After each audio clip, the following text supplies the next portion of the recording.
काँग्रेसचे ज्येष्ठ नेते आणि मंत्री सतीश जारकीहोळी यांना कर्नाटक प्रदेश काँग्रेस समिती केपीसीसी अध्यक्षपद मिळावे, तसेच मंत्रीपदही कायम राहावे आणि डी.के. शिवकुमार यांचे भवितव्य उज्ज्वल राहावे अशी प्रार्थना करत काँग्रेसचे कार्यकर्त्यांनी गणपतीला विशेष पूजा अर्पण केली। यावेळी 101 नारळ फोडून कार्यकर्त्यांनी आपल्या भावना व्यक्त केल्या।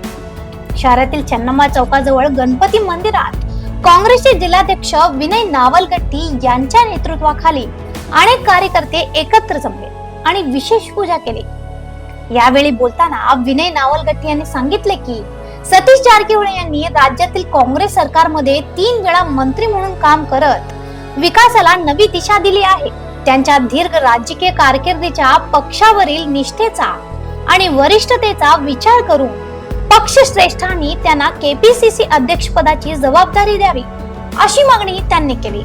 ಸಿದ್ಧಾಂತ ಹಾಗೂ ನಿಷ್ಠೆಗೆ ಹೆಸರಾದಂತ ಹಾಗೂ ತಳಮಟ್ಟದ ಕಾರ್ಯಕರ್ತರಾಗಿ ಕಾಂಗ್ರೆಸ್ ಪಕ್ಷದ ಸೇವೆಯನ್ನು ಸಲ್ಲಿಸುತ್ತಾ ಇಂದು ಉನ್ನತ ಮಟ್ಟದ ಹುದ್ದೆ ನೂತನ ಮುಖ್ಯಮಂತ್ರಿಯಾಗಿ ಆಯ್ಕೆಯಾದಂಥ ನಿಮ್ಮೆಲ್ಲರ ನೆಚ್ಚಿನ ನಾಯಕರಾದಂಥ ಸನ್ಮಾನ್ಯ ಡಿ.ಕೆ. ಶಿವಕುಮಾರ್ ಸಾಹೇಬರು ಏನು ಮುಖ್ಯಮಂತ್ರಿಯಾಗಿ ಆಯ್ಕೆಯಾಗಿದ್ದಕ್ಕಾಗಿ ಇವತ್ತು ನಮ್ಮ ಇಡೀ ಬೆಳಗಾವಿ ಜಿಲ್ಲೆಯ ಎಲ್ಲ ಕಾರ್ಯಕರ್ತರು ಬಹಳ ಹರ್ಷವನ್ನು ವ್ಯಕ್ತಪಡಿಸ್ತಾ ಸಂತೋಷದಿಂದ ಇವತ್ತು ನಾವು ಪೂಜೆಯನ್ನು ಸಲ್ಲಿಸ್ತೇವೆ। ಅದೇ ರೀತಿ ಏನು ನಮ್ಮ ಜಿಲ್ಲಾ ಉಸ್ತುವಾರಿ ಸಚಿವರು ಹಾಗೂ ನಮ್ಮ ನೆಚ್ಚಿನ ನಾಯಕರಾದಂಥ ಸನ್ಮಾನ್ಯ ಸತೀಶಣ್ಣ ಜಾರಕಿಹೊಳಿ ಅವರು ಕೆಪಿಸಿಸಿಯ ಚುಕ್ಕಾಣಿಯನ್ನು ಹಿಡಿದು ಅಧ್ಯಕ್ಷರಾಗಿ ಆದಷ್ಟು ಬೇಗನೆ ನೇಮಕವಾಗಲಿ ಅಂಥೇಳಿ ಇವರಿಬ್ಬರ ಜೋಡಿಯಲ್ಲಿ ಕರ್ನಾಟಕ ಅಭಿವೃದ್ಧಿ ಹೊಂದಲಿ ಅಂಥೇಳಿ ಹಾರೈಸ್ತಾ, ಅದೇ ರೀತಿ ನಮ್ಮ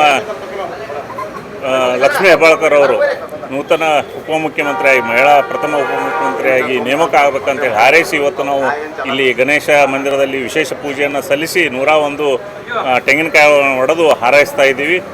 ಎಲ್ರಿಗೂ ಒಳ್ಳೆಯದಾಗಲಿ ಅಂತೇಳಿ ಈ ಸಂದರ್ಭದಲ್ಲಿ ಹೇಳಿದ್ವಿ।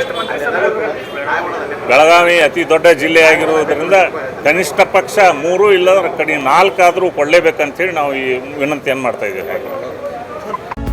सतीश जारकीहोळी यांना केपीसीसीचे नेतृत्व मिळावे आणि डी.के. शिवकुमार यांनाही भविष्यात चांगले संधी मिळावे यासाठी आम्ही गणपती मंदिरात विशेष पूजा केली आहे असे त्यांनी सांगितले। काँग्रेस कार्यकर्त्यांच्या या उपक्रमाची राजकीय वर्तुळात चर्चा सुरू असून आगामी काळात केपीसीसी नेतृत्वाबाबत पक्षश्रेष्ठ काय निर्णय घेतात याकडे सर्वांचे लक्ष लागले आहे। अशा आणखीन अपडेटसाठी फॉलो करा व्हॉइस ऑफ फेनोग्रामला।